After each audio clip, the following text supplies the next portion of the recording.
ऐसी फिल्म देखी है जो इतनी ज्यादा असली बन जाए कि एंडिंग के बाद उसके सामने असली दुनिया एकदम नकली लगने लगे। आप बोलोगे पॉसिबल ही नहीं है, ऐसा तो कभी कुछ नहीं देखा। गलती आपकी नहीं है, उस फिल्म को लोगों की नजरों से दूर एकदम छुपा के रखा गया है, क्योंकि जिसने भी उसको खुली आंखों से देखा वो कई दिनों तक बंद आंखों से सो नहीं पाया। ड्रग्स, नशा, एडिक्शन, वो शब्द जो किसी इंसान की जिंदगी को स्वर्ग से नर्क बना सकते हैं, ये सिर्फ आज तक सुना होगा आपने। आज इस वीडियो के बाद उस फीलिंग को लिटरली अपनी आंखों से लाइव देखने वाले हो तुम। क्लाइमैक्स एक खतरनाक जानलेवा फिल्म जो आपको ऐसी दुनिया में ले जाएगी जहां पे दिमाग और शरीर दोनों पे धीरे धीरे कंट्रोल एकदम जीरो हो जाएगा। वो चाबी से चलने वाला खिलौना देखा है, बस वैसे ही अपने इशारों पे नचाएगी ये फिल्म तुमको। फिल्म की शुरुआत में टीवी स्क्रीन पे कुछ डांसर्स के इंटरव्यू क्लिप्स दिखाए जाते हैं, जिनमें उनसे मेनली दो चीजों के बारे में सवाल पूछे गए हैं, पहला सेक्स और दूसरा ड्रग्स। कुछ लोग खुल्लम खुल्ला अपने साथ डांस करने वाली लड़कियों को लेकर फैंटेसीज का जिक्र करते हैं, जिनमें वो उनके साथ रात गुजारना चाहते हैं, तो कुछ ड्रग्स के नशे को लेकर अपने खतरनाक एक्सपीरियंस शेयर करते हैं, जिनमें वो मौत के काफी नजदीक पहुंच गए थे। इन सब में सबसे शरीफ है ये बंदी, जिसने आज तक ना तो ड्रग्स का नशा किया है और ना ही किसी दूसरे इंसान के साथ फिजिकल कनेक्शन बनाए हैं। इसकी बात माने तो इसका जो पिछला रूममेट था वो अपनी आंखों में कुछ ऐसा ड्रग लेता था जिसको देखकर ये फटाफट वहां से 9-2-11 हो गई थी। इसके बाद कहानी पहुंचती है एक बड़े से खाली स्कूल में, जिसका हॉल एक डांसिंग ग्रुप ने कुछ दिनों के लिए प्रैक्टिस करने के लिए किराए पे लिया है। फिर इनका डांस परफॉर्मेंस शुरू होता है जो लगभग 10-12 मिनट लंबा है। लगातार स्क्रीन पे अजीबोगरीब डांस मूव्स दिखाए जाते हैं, जिनके पीछे दिमाग को हिप्नोटाइज करने वाला म्यूजिक बज रहा है। फिर होती है पार्टी, जिसमें सारे डांसर्स एक दूसरे के साथ क्वालिटी टाइम स्पेंड करने का मन बनाते हैं, और उस मोमेंट को स्पेशल बनाने के लिए ग्रुप की मैनेजर सैंग्रिया नाम की अल्कोहल ड्रिंक सर्व कर देती है। शुरुआत में तो सब कुछ नॉर्मल रहता है, लेकिन धीरे धीरे कमरे के अंदर का टेम्परेचर बढ़ने लगता है, जैसे मानो सूरज देवता खुद इनकी डांस परफॉर्मेंस का लाइव डेमो देखने आ गए हो। अब कुछ खास लोग हैं जिनका छोटा सा इंट्रो कराना बहुत जरूरी है, वरना कहानी समझ नहीं पाओगे। नंबर 1 सेल्वा नाम की एक खूबसूरत बंदी जो डांस ग्रुप की कोरियोग्राफर है, और इनके हाथ धोकर पीछे पड़ा हुआ है डेविड नाम का ये फ्लर्ट लड़का, जो सेल्वा को पाने के लिए किसी भी हद तक जा सकता है। ये है इमैनुअल, जो ग्रुप की मैनेजर है, और इस पार्टी में ये अपने छोटे बच्चे को साथ लेकर आई है। याद है कि नहीं, इन्हीं मैडम ने डांसर्स को सैंग्रिया पिलाई है। ये है गैजेल और ये इनके बड़े भाई टेलर। इनका रिश्ता थोड़ा अजीबोगरीब सा है, नॉर्मल भाई बहन से बिल्कुल अलग, क्योंकि गैजेल जब जब अपने लवर ओमार के नजदीक जाती है तो इनके बड़े भैया टेलर बड़ा पॉसेसिव हो जाते हैं और खुद बहन के नजदीक जाने की कोशिश करते हैं। इस बंदी का नाम है साइक, जो ग्रुप की one of the best dancers में से है, और ये पास्ट में अपने रिलेशनशिप में नर्क से गुजर चुकी है, इसीलिए फिलहाल किसी भी कमिटमेंट से दूर भाग रही है। सामने लड़का हो या लड़की, इनका जवाब है नो।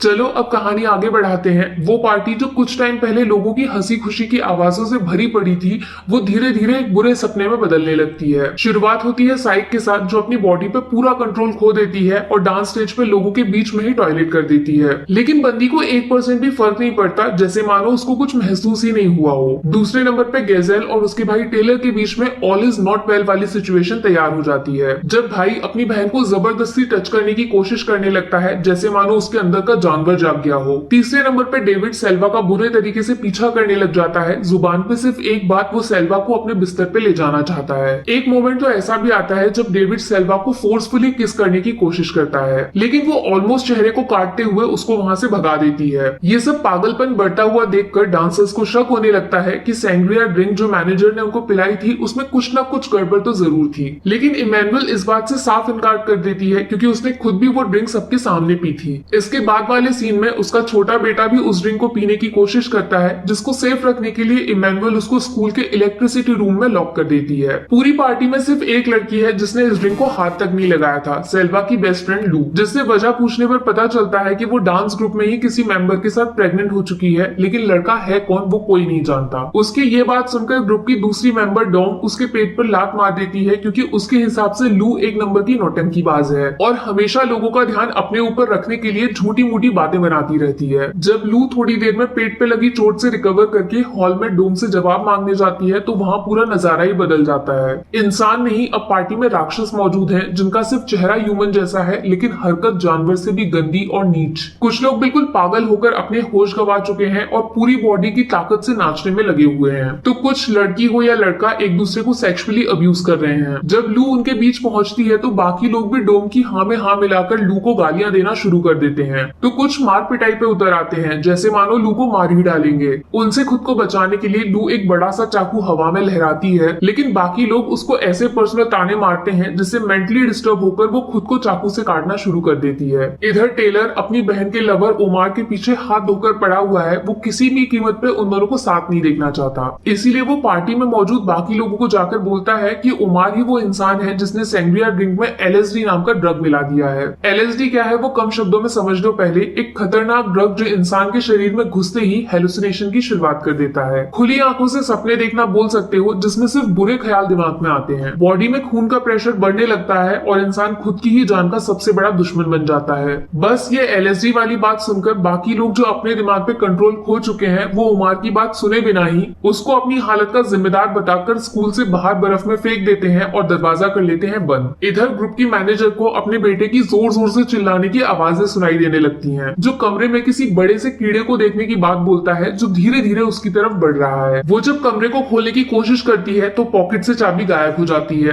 पूरा डांस हॉल ढूंढने के बाद भी चाबी का नामो निशान तक नहीं मिलता। फिर कुछ देर बाद अचानक से स्कूल की लाइट चली जाती है और सब लोग जोर से जश्न मनाने लगते हैं कि इमैनुअल का बेटा इलेक्ट्रिसिटी रूम में बिजली की तार से चिपक के मर गया है, जिसकी वजह से स्कूल में अंधेरा हो गया था। बस ये सारी बातें सुनते ही इमैनुअल नशे की हालत में खुद को अपने बेटे की मौत का जिम्मेदार समझ लेती है और उसी इलेक्ट्रिसिटी रूम के दरवाजे के बाहर खुद को पीटना शुरू कर देती है। इसके बाद क्या हुआ, क्या लगता है ये डांसर्स इस रात की अगली सुबह देख पाएंगे या नहीं, स्पेशली जब अपनी जान के दुश्मन ये लोग खुद हैं। आखिर एलएसडी नाम के इस ड्रग का इलाज है क्या जो धीरे धीरे दिमाग से लेकर दिल दोनों को अपना शिकार बना रहा है, और उन इंटरव्यू क्लिप्स का इस डांस पार्टी से क्या लेना देना जो शुरुआत में टीवी स्क्रीन पे दिखाए गए थे। जब आप खुद ढूंढना चाहते हो तो जाके फटाफट फिल्म ढूंढो और देख लो, लेकिन मेरे शब्दों में अगर एंडिंग सुनना चाहते हो तो वेलकम बैक। चलिए शुरुआत करते हैं। स्पॉइलर वार्निंग स्क्रीन पे आ गई होगी। अब फिल्म के अंदर छुपा हुआ असली जादू बाहर आता है जब डायरेक्टर साहब कैमरा को उल्टा कर देते हैं अपसाइड डाउन, ताकि हम लोग वो फील कर सकें जो डांसर्स इस टाइम पार्टी में कर रहे हैं। इन शॉर्ट ये एलएसडी का नशा करने वाले लोगों के दिमाग में फिट सीसीटीवी फुटेज है। स्क्रीन पे गाढ़ा लाल रंग, पीछे बजता non stop high volume music और खुद की जान के दुश्मन बने बैठे कुछ पागल सन की जानवर जिनको दुनिया उल्टी पुल्टी नजर आ रही है। यकीन मानो ये खतरनाक नजारा किसी भी नॉर्मल इंसान के पेट में गुड़गुड़ कर सकता है। भैया मैंने तो अपनी जिंदगी में ऐसी सिनेमाटोग्राफी आज तक नहीं देखी। अब आगे होता यह है कि सेल्वा का दिमाग धीरे धीरे रियलिटी और फिक्शन के बीच का फर्क भूलने लगता है। कभी उसको जलते हुए लोग दिखाई देते हैं तो कभी खून से सनी हुई उसकी बेस्ट फ्रेंड, और दीवार पे लगा एक पोस्टर उसको रियल जंगल जैसा महसूस होने लगता है। ये सब कमाल है एलएसडी का जो इंसान को खुली आंखों से सपना दिखाता है। इधर गैजल को जबरदस्ती एक कमरे में ढकेल कर उसका भाई टेलर उसको सेक्सुअली अब्यूज करने लगता है, लेकिन तभी डेविड उनके कमरे में पहुंच जाता है। फिर होती है मारपीट, जिसके बाद गैजल धीरे धीरे बेहोश होने लगती है, जैसे मानो मौत उसको पुकार रही हो। और इस पार्टी के जो डीजे हैं डैडी नाम के, उनके साथ तो बड़ी ट्रेजेडी हुई है। बंदा हट्टा कट्टा नौजवान था जिसपे लड़कियां दिल लुटाती थी, लेकिन नशे की हालत में उनका दिमाग ऐसा पलटता है कि बंदा खुद को लड़की समझने लगता है और लड़कों के साथ फिजिकल होने की कोशिश करता है। अब सोचो ऐसा पागलपन जिसमें लोग दीवार में जंगल देख रहे हैं तो कहीं भाई अपनी खुद की बहन को ही सेक्सुअली अब्यूज कर रहा है, तो तीसरा इंसान तो अपना जेंडर ही भूल गया, लड़का है या लड़की। इस सब के बीच में साइक जिसने अपने कपड़ों में टॉयलेट कर लिया था वो नॉन स्टॉप नाचने में लगी हुई है, जैसे मानो बाकी दुनिया से उसको कुछ लेना देना ही नहीं है। लेकिन हकीकत में उसके जश्न का असली रीजन फिल्म के क्लाइमेक्स में बाहर आता है। एंडिंग में होता कुछ यूं है कि रात भर स्कूल में मौत का खेल खेला जाता है, जिसमें टाइम और पागलपन के बीच में रेस चालू हो जाती है। वो सब कुछ जो एक नॉर्मल इंसान करने के बारे में दूर दूर तक अपने सपनों में भी नहीं सोच सकता, वैसी घिनौनी हरकतें एक चुटकुला बनके रह जाती हैं। फिर अगली सुबह जब स्कूल में पुलिस की एंट्री होती है तो धीरे धीरे एक एक करके सारे कारनामों से पर्दा हटना शुरू होता है। नंबर 1 उमार, जिसको बाकी लोगों ने ड्रिंक में एलएसडी मिलाने का इल्जाम लगाकर स्कूल से बाहर फेंक दिया था, उसकी बर्फ में जमी हुई लाश मिलती है। बंदा मरने से पहले बहुत तड़पा होगा, इस बात की गारंटी है गुरु। नंबर 2 लू, जो पेट में एक बच्चे को लेकर घूम रही थी जो शायद अब नहीं रहा, वो स्कूल से काफी दूर बर्फ के बीच में फंसी हुई है और जोर जोर से मुस्कुरा रही है। जोकर वाली फीलिंग आती है, शरीर जिंदा है, आत्मा मर चुकी है। नंबर 3 सेल्वा, जो डेविड को खुद से दूर कर रही थी और पार्टी में किसी भी लड़के के साथ फिजिकल नहीं होना चाहती थी, वो एक दूसरी लड़की के साथ बिस्तर पे पाई जाती है। यहाँ तो बंदी ने गेम के रूल्स ही बदल दिए। नंबर 4 इमैनुअल, मतलब इस डांस ग्रुप की मैनेजर, वो बंदी जिसको लगा था कि उसका बेटा इलेक्ट्रिक शॉक से मर गया है, उसकी उसी इलेक्ट्रिक रूम के बाहर लाश मिलती है। बंदी ने खुद को ही मार डाला, लेकिन किस्मत का खेल तो देखो, रूम के अंदर उसका बेटा मरा नहीं, बिल्कुल ठीक है। दरअसल इस बच्चे ने भी सैंग्रिया के 2-3 घूंट पी लिए थे, जिससे उसको एक बड़ा सा कॉकरोच हेलुसिनेशन में दिखाई दे रहा था, जिसके डर से वो बेहोश हो गया था बस।